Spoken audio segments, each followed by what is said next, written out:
ఆంధ్రప్రదేశ్ రాజకీయాల్లో మరోసారి మాటల యుద్ధం తీవ్ర స్థాయికి చేరింది. ఉప ముఖ్యమంత్రి పవన్ కళ్యాణ్ చేసిన వ్యాఖ్యలు, వాటికి వైసీపీ మాజీ మంత్రి అంబటి రాంబాబు ఇచ్చిన ఘాటు కౌంటర్ ఇప్పుడు రాజకీయ వర్గాల్లో హాట్ టాపిక్ గా మారాయి.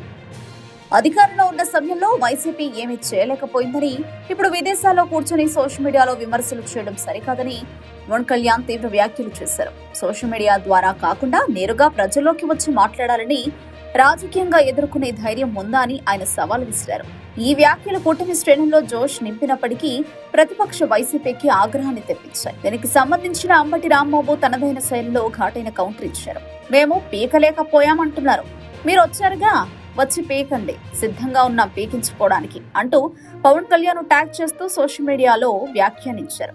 ఈ మాటలు క్షణాల్లోనే వైరల్ అయ్యాయి. ఈ వ్యాఖ్యలతో అధికార ప్రతిపక్షాల మధ్య మాటల యుద్ధం మరింత ముదిరినట్టే కనిపిస్తోంది. ఒకవైపు పవన్ కళ్యాణ్ తన రాజకీయ బలాన్ని ప్రజాక్షేత్రంలో చూపిస్తామనంటుంటే, మరోవైపు వైసీపీ నేతలు కూడా వెనక్కి తగ్గే ప్రసక్తి లేదన్న సంకేతాలు ఇస్తున్నారు. ఈ పరిణామాలతో రానున్న రోజుల్లో ఆంధ్రప్రదేశ్ రాజకీయాలు మరింత వేడెక్కడం ఖాయమని రాజకీయ విశ్లేషకులు అభిప్రాయపడుతున్నారు.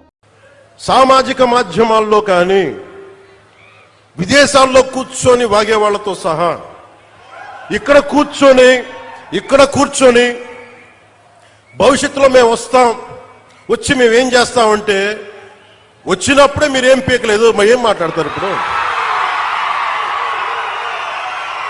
వచ్చినప్పుడే మీరేం పీకలా?